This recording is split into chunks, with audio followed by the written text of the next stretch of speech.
ତ hello high guys welcome to my channel. ତ ସବୁ ସାଙ୍ଗମାନଙ୍କୁ ପ୍ରଥମେ ଜୟ ଜଗନ୍ନାଥ, ସ୍ୱାଗତ କରୁଛି ମୋ ଚ୍ୟାନେଲ୍ର ଆଉ ଗୋଟିଏ ବ୍ଲଗ୍କୁ। ତ ଜାଣିଥିବେ ପୂର୍ବ ବ୍ଲଗ୍ରେ ମୁଁ କହିଥିଲି ମୁଁ ଏବେ ତ ରୁମ୍ ସିଫ୍ଟ କରିକି ଅଲଗା ଗୋଟେ ରୁମ୍କୁ ପଳେଇ ଆସିଛି ଅଫିସ୍ ପାଖରେ। ତ ଆଜି ଅଫିସ୍ ପାଖରେ ଥିବା ମୋ ନୂଆ ରୁମ୍ରେ ମୋର ଆଜି ଫାର୍ଷ୍ଟ ଡେ। ତ ଆସନ୍ତୁ ଦେଖିବା ଫାର୍ଷ୍ଟ ଡେରେ ମୋ ରୁମ୍ରେ କ'ଣ କ'ଣ ସବୁ କରୁଛି। ତ ଭିଡ଼ିଓଟିକୁ କଣ୍ଟିନ୍ୟू ଲାଷ୍ଟ ପର୍ଯ୍ୟନ୍ତ ୱାଚ୍ କରନ୍ତୁ। ତ ଯେଉଁମାନେ ଚ୍ୟାନେଲରେ ନୂଆ ଅଛନ୍ତି, ଚ୍ୟାନେଲକୁ ନୂଆ ଭିଜିଟ୍ କରିଛନ୍ତି, ତ ପ୍ଲିଜ୍ ଚ୍ୟାନେଲକୁ ସବସ୍କ୍ରାଇବ୍ କରନ୍ତୁ। ଆପଣଙ୍କର ଗୋଟେ ଛୋଟ ସପୋର୍ଟ ମୋ ପାଇଁ ବହୁତ ବଡ଼ ଆଶୀର୍ବାଦ ଭଳି କାମ କରିବ, କାହିଁକିନା ଆପଣଙ୍କର ଛୋଟ ସପୋର୍ଟରେ ହିଁ ମୋତେ ଉତ୍ସାହ ମିଳିଥାଏ ଭିଡ଼ିଓ ବନେଇବା ପାଇଁ। ତ ପ୍ଲିଜ୍ ଚ୍ୟାନେଲକୁ ସବସ୍କ୍ରାଇବ୍ କରିକି ଲାଇକ୍, ଫଲୋ, ସେୟାର ନିଶ୍ଚିନ୍ତ କରିବେ। ତ ଭିଡ଼ିଓରେ ଯାହା ବି କିଛି ପ୍ରୋବ୍ଲେମ୍ ଥିବ, କିଛି ବି ଯଦି ଭୁଲଭାଲ ଥିବ ତ ମୋତେ କମେଣ୍ଟ ମାଧ୍ୟମରେ ନିଶ୍ଚିନ୍ତ ଜଣାଇବେ। ତ ଆଜି ହେଉଛି ମୋର ନୂଆ ରୁମ୍ରେ ଫାର୍ଷ୍ଟ ଡେ ଥିଲା। ତ ସେଥିପାଇଁ ସକାଳୁ ସକାଳୁ ଉଠି ପ୍ରଥମେ ମୁଁ ମୋର ନିତ୍ୟକର୍ମ ସାରି ଦେନ୍ ଗାଧେଇକି ପଳେଇ ଆସିଥିଲି। ତାପରେ ଫାର୍ଷ୍ଟ ଆଜି ମୋର ଠାକୁର ପୂଜାରୁ ହିଁ ଦିନଟି ଆରମ୍ଭ ହୋଇଥିଲା। ତ ଗାଧେଇକି ଆସିଲା ପରେ ମୁଁ ଠାକୁର ପୂଜା କରିବା ଆରମ୍ଭ କରିଥିଲି। ଦେଖିପାରୁଥିବେ ମୁଁ ଠାକୁର ପୂଜା କ'ଣ କେମିତି କରୁଛି ଦେଖନ୍ତୁ।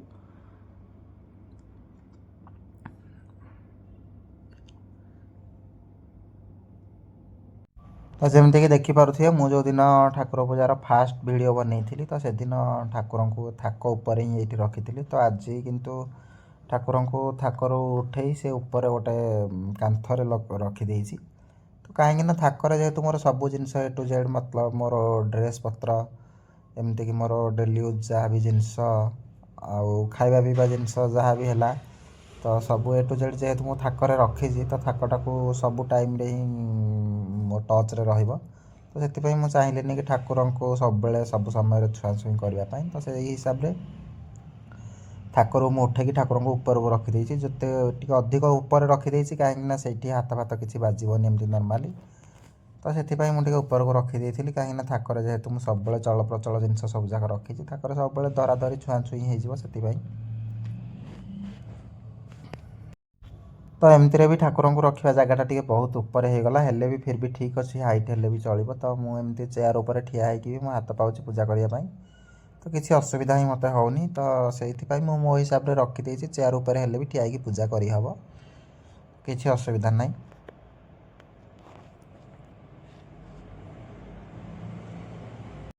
ତ ଠାକୁର ପୂଜା ସମୟରେ ଫାର୍ଷ୍ଟ ଠାକୁରଙ୍କୁ ଟିକେ ପାଣି ଛିଞ୍ଚି ଦେଇ ଠାକୁରଙ୍କୁ କାଲି ମତଲବ ପୂର୍ବ ଦିନରୁ ଠାକୁରଙ୍କ ଫଟୋରେ ଯେଉଁ ଚନ୍ଦନ ସିନ୍ଦୁର ଯାହା ଲାଗିଥିଲା ସେସବୁକୁ ଟିକେ ପାଣିରେ ଧୋଇକି ଭଲରେ ଛଡ଼େଇ ଦେଇଥିଲି।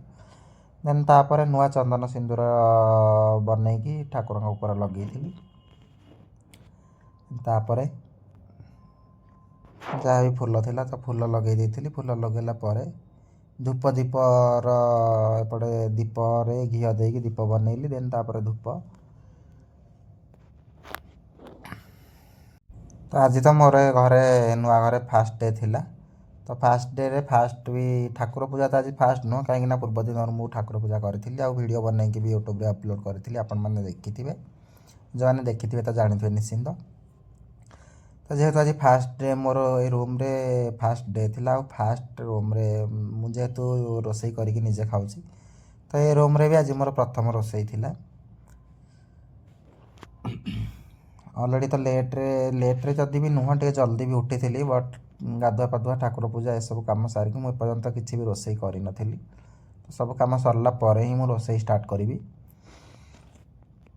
ତ ଠାକୁର ପୂଜା ଧୂପ ଦୀପ ରେଡ଼ି କରିଦେଇଥିଲି। ଦେନ୍ ମୋର ଦୁଇଟା ଛୋଟ ଛୋଟ କଳସ ଥିଲା, କାହିଁକିନା ଘରର ଦୁଆର ସାମ୍ନାରେ ମୁଁ ଦୁଇପଟେ ଦୁଇଟା ଛୋଟ କଳସରେ ପାଣି ଆଉ ଫୁଲ ଦେଇକି ରଖେ। ତ ତା ଭିତରେ ସେ କଳସ ଦୁଇଟାରେ ପାଣି ଲୋଡ଼୍ କରିକି ନେଇକି ମୁଁ ଫାର୍ଷ୍ଟ ଘର ସାମ୍ନାରେ ଦୁଆର ଦୁଇ ପଟରେ ରଖିଦେଇଥିଲି। ଆଉ ଦେନ୍ ଠାକୁରଙ୍କ ପାଖରେ ବି ଗୋଟେ ଢାଳରେ ମୁଁ ପାଣି ରଖେ। ତ ପୂଜା ସମୟରେ ୟା ଭିତରେ ମୁଁ ଯେହେତୁ ସୂର୍ଯ୍ୟଙ୍କୁ ପୂଜା କରେ ସବୁବେଳେ, ତ ସେଥିପାଇଁ ପୂଜା ମଝିରେ ପାଣି ଢାଳରେ ନେଇ ଯାଇ ସୂର୍ଯ୍ୟଙ୍କୁ ବାହାରେ ପୂଜା କରିଦେଇ ପାଣି ଅର୍ପଣ କରି ମୁଣ୍ଡିଆ ମାରିକି ପଳେଇ ଆସିଥିଲି। ଦେନ୍ ତାପରେ ସେ ଢାଳରେ ପାଣି ଲୋଡ଼୍ କରି ଠାକୁରଙ୍କ ପାଖରେ ସେ ଢାଳଟାକୁ ରଖିଦେଇଥିଲି ପାଣି ଫୁଲ୍ କରିକି। ତାପରେ ହିଁ ମୁଁ ଦୀପ ଧୂପ ସବୁ କିଛି ଲଗେଇଥିଲି।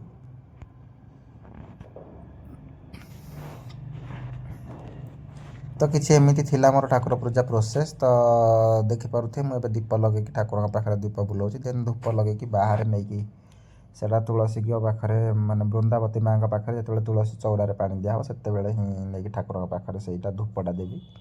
କାହିଁକିନା ବାହାରେ ଦୀପ ଲଗାଇବା ପାଇଁ ପବନ ହେଉଛି ଯେଉଁ ଭଳି, ତ ପବନରେ ଦୀପ ଲିଭି ଯାଉଛି। ଯଦି ବି ଦୀପ ଜଳିକି ରହୁଛି, କାଉ ସେ ଦୀପର ସଳିତାଟାକୁ ଜଳନ୍ତା ନିଆଁଟାକୁ ନେଇକି ଆଉ କେଉଁଠି ଗୋଟେ ପକାଇ ଦେଇକି ନିଆଁ ଲଗାଇଦେବ। ତ ସେ ଡରରେ ବାହାରେ ଦୀପ ଲଗାଇବାକୁ ଡର ଲାଗୁଛି, ତ ସେଥିପାଇଁ ବାହାରେ ମୁଁ ଧୂପ କାଟି ଦେଇଥାଏ। ତ କିଛି ଏମିତି ଥିଲା ମୋର ଠାକୁର ପୂଜା ପ୍ରୋସେସ୍। ଯଦି କିଛି ଭୁଲ ଭାଲ ହେଇଥିବ ତ କମେଣ୍ଟ ମାଧ୍ୟମରେ ନିଶ୍ଚିନ୍ତ ଜଣେଇବେ। ତ ଏତେ ସବୁ ପୂଜାର ପ୍ରୋସେସ୍ ମୋତେ ଜଣା ନାହିଁ, ତ ଠାକୁରଙ୍କୁ ମୁଣ୍ଡିଆ ମାରିକି ମୁଁ ନିଜେ ନିଜେ ଠାକୁରଙ୍କ ପାଖରେ ଭୁଲ ବି ମାଗି ଦେଇଛି ଯଦି କିଛି ଭୁଲ ଭାଲ ଥିବ।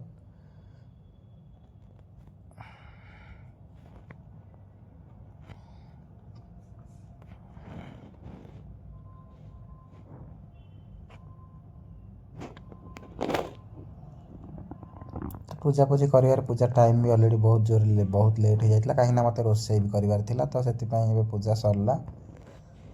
ତ ପୂଜା ସାରିକି ସବୁ ଏବେ ମୁଁ ଧୂପ ନେଇକି ତ ମୁଁ ପୂଜା ସାରିକି ଯିବା ସମୟରେ ପରଦାଟାକୁ ଏଥିପାଇଁ ଟେକି ରଖିଥିଲି, କାହିଁକିନା ଅଲରେଡ଼ି ଦୀପଟା ଜଳୁଛି।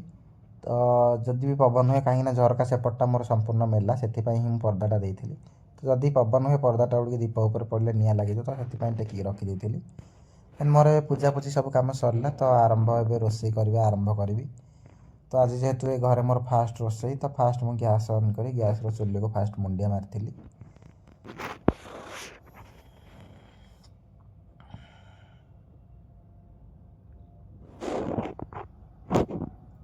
ଦେନ୍ ଫାଷ୍ଟ ଗ୍ୟାସ୍ ଲଗାଇ ଗ୍ୟାସ୍ରେ ଛୋଟ ଡିସ୍ଟା ମୋର ବସେଇଥିଲି, କାହିଁକିନା ମୋତେ ଏବେ ଫାଷ୍ଟ ଗ୍ୟାସ୍ରେ ସବୁଠୁ ପ୍ରଥମେ ରୋଷେଇରେ ପ୍ରଥମେ ଏଇଟା କ୍ଷୀରଟା ଗରମ କରିବାର ଅଛି। କାହିଁକିନା ମୋତେ ଏଇଠି କିଛି ବଡ଼ ଲୋକ କେତେଜଣ ମୋତେ କହିଥିଲେ କି ଘରେ ଯେତେବେଳେ ଫାଷ୍ଟ ରୋଷେଇ ଆରମ୍ଭ କରିବୁ, ତ ଠାକୁର ପୂଜା କରିବା ପାଇଁ ତ କହିଥିଲେ, ଠାକୁର ପୂଜା କରିଦେଲି। ବଟ୍ ତାପରେ ଯେତେବେଳେ ରୋଷେଇ ଆରମ୍ଭ କରିବୁ, ସେତେବେଳେ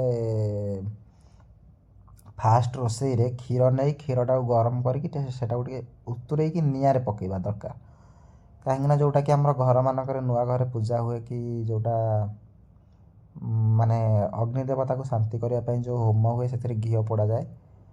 ତ ଯେଉଁଟା ନୂଆ ଘର ହୋଇଥାଏ, ତ ଯେଉଁ ଘରକୁ ନୂଆ ରହିବା ପାଇଁ ଆସନ୍ତି, ତ ସେଇ ଘରେ ହିଁ ଏମିତି କ୍ଷୀରଟାକୁ ଗରମ କରିକି ଉତୁରେଇ ଦେଲେ କ୍ଷୀରଟା ଯେତେବେଳେ ନିଆଁରେ ପଡ଼େ, ଅଗ୍ନି ଦେବତାଙ୍କୁ ଶାନ୍ତି ମିଳେ ବୋଲି ଏଇଟା ଗୋଟେ କୁହାଯାଏ। ତ ସେଇଟା ଘିଅ ଦେଇକି ଶାନ୍ତି କରାଯାଏ, ଏଇଟା କ୍ଷୀର ଦେଇକି ଶାନ୍ତି କରାଯାଏ। ତ କ୍ଷୀରଟା ଉତୁରିକି ନିଆଁରେ ପଡ଼ିବା ଦରକାର ଅଗ୍ନି ଦେବତାଙ୍କୁ ଶାନ୍ତି କରିବା ପାଇଁ। ତ ସେଇଟାକୁ ଦୃଷ୍ଟିରେ ରଖି ସେମାନେ ଯେହେତୁ କହିଥିଲେ, କିଛି ତ ଏକ୍ସଟ୍ରା ପରିଶ୍ରମ ନାହିଁ ମୋତେ, ତ ସେଥିପାଇଁ ମୁଁ ଭାବିଲି ଯଦି କିଏ ଜଣେ ବଡ଼ ଲୋକ କହୁଛନ୍ତି, କିଛି ତ ତା'ର ରିଜିନ୍ ଥିବ, ତ ତାକୁ କରିଦେଲେ ଅସୁବିଧା କ'ଣ। ପଛରେ ଏମିତି କିଛି ନ ହେଉ, ଯେଉଁଥିପାଇଁ କି ମୁଁ ଭାବିବାକୁ ମୋତେ ପଡ଼ିବ ଯେ ସେମାନେ ମୋତେ ଏମିତି ସବୁ କହିଥିଲେ, ତ ମୁଁ କରିଦେଇଥିଲେ ଭଲ ହେଇଥାନ୍ତା, ସେଇ କାରଣ ପାଇଁ ହେଲାନି। ଏମିତି ସବୁ ସେଇ କାରଣ ପାଇଁ ପ୍ରୋବ୍ଲେମ୍ ହେଉଛି। ତ ସେଥିପାଇଁ ଏତେ ସବୁ ଭାବିବା ପଛରେ କ'ଣ ଦରକାର। ତ କରିଦେଲେ ମୋତେ କିଛି ଏକ୍ସଟ୍ରା ହିଁ ପରିଶ୍ରମ ପଡ଼ିବନି। ବାସ୍ ଗ୍ୟାସ୍ ଅନ୍ କରି କ୍ଷୀର ବସାଇଦେଲେ ସେ ତା'ର ଅଟୋମେଟିକ୍ ଉତୁରିକି ପଶିଯିବ। ତ ୟା ଭିତରେ କ୍ଷୀର ମୁଁ ଅଲରେଡ଼ି ଗ୍ୟାସ୍ ଅନ୍ କରିକି ବସାଇ ଦେଇଛି।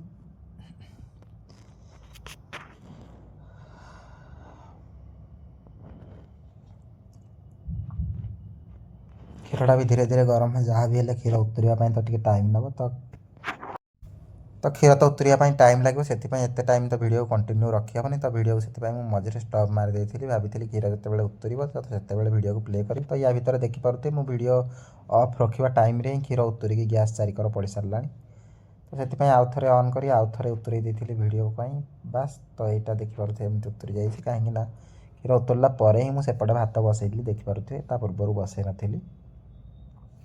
ବାସ୍ କ୍ଷୀରଟା ଉତୁରିକି ନିଆଁରେ ପଡ଼ିବାର ଥିଲା, ଆଉ ଯେଉଁଟା ମୋର ଦରକାର ଥିଲା ସେଇଟା ତ ବାସ୍ ହେଇଗଲା। ତ ବାସ୍ ଏମିତି କିଛି ମୋତେ କେତେଜଣ କହିଥିଲେ କି ପ୍ରଥମ ରୋଷେଇରେ ଏମିତି କରିବା ପାଇଁ, ତ ବାସ୍ ମୁଁ ସେଇଟା ବି କରିଦେଲି। ଆଉ କିଛି ଅବଶୋଷ ମନରେ ରହିବନି। ତ ସେପଟରେ ଯେହେତୁ ଏପଟରେ କ୍ଷୀରଟା ଉତୁରିଗଲା, ତ ସେଥିପାଇଁ ସେପଟରେ ମୁଁ ଭାତ ଏବେ ବସାଇ ଦେଇଛି। ତ ଏଇଟାକୁ ଏବେ ବାହାର କରିଦେବା, କାହିଁକିନା ମୋତେ ଏବେ ବହୁତ କିଛି ରୋଷେଇ ବି କରିବାର ଅଛି। ଅଲଗା ଆଇଟମ୍ ମୋର ଭାତ ପାଇଁ ବନେଇବାର ଅଛି, ଆଉ ଡ୍ୟୁଟି ବି ଯିବାର ଅଛି। ଅଲରେଡ଼ି ବହୁତ ଲେଟ୍ ହେଇସାରିଲାଣି ଟାଇମ୍। ଯେହେତୁ ଅଫିସ୍ ସାମ୍ନାରେ ହିଁ ମୋର ରୁମ୍, ତ ସେଥିପାଇଁ ମୋତେ ଟିକେ ସୁବିଧା ଏବେ ହେଇଯାଉଛି। ତ ବାଇ ଦ ୱେ, ଈଶ୍ୱର ଯାହା କରନ୍ତି ପ୍ରାଣୀର ମଙ୍ଗଳ ପାଇଁ, ସେ ରୁମ୍ ଚେଞ୍ଜ କରିକି ଏ ରୁମ୍କୁ ଆସିଲା ବେଳେ ବହୁତ ମନ ଦୁଃଖ ହେଇଥିଲା କି ସେଇଟା ବି ଟିକେ ଭଲ ରୁମ୍ ଥିଲା, ବଟ୍ ଏଇଟା ବି ତାଠୁ ବହୁତ ଭଲ ରୁମ୍। ତ ଛାତ ଘର କି ଆଜବେଷ୍ଟ ଘର ସେଇଟା ତ ମ୍ୟାଟର୍ କରେନି, ବାସ୍ ଘରେ କେତେ ଶାନ୍ତି ମିଳୁଛି ଆଉ ଘରେ କେତେ ଖୁସି। ତ ସେ ରୁମ୍ଠୁ ଭାଇ ମୁଁ ବହୁତ ଶାନ୍ତିରେ ଅଛି। ଦେଖିପାରୁଥିବେ ମୋର ୟା ଭିତରେ ଭାତ ହେଇସାରିଲାଣି। ଏଇଟା ଥିଲା ମୋର ଭାତ, ଆଉ अलरेडी भात हो सारा तापर एपटे डालमा भी बनईकि रखी देखिपे यहाँ तो हूँ मोर डालमा तो नुह प्लेन डालीटा तो भात डाली दुईटा आइटम आ गए भजा एपटे बनाऊँगी भजाटा जस्ट ए बसई किसी भी हैनी तो देखिपे यहाँ है भजा बीन्स आलू भजा बसई जस्ट किसी भी हैनी भजाटा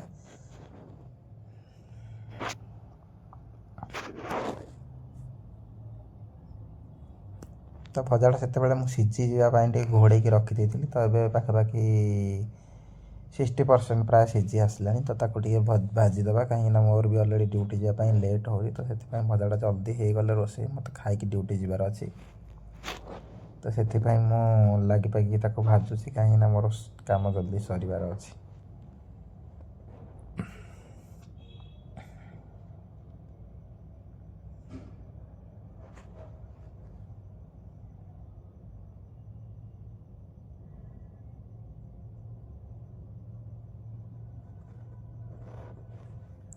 तो ये तो मोर रोसई सरी जाइए खावाई बसीगली देखिपे जेहेतु बहुत लेट हो जाए गरम गरम खायापी बहुत कष्ट भी सेमती भी भात डाली भजा अलरेडी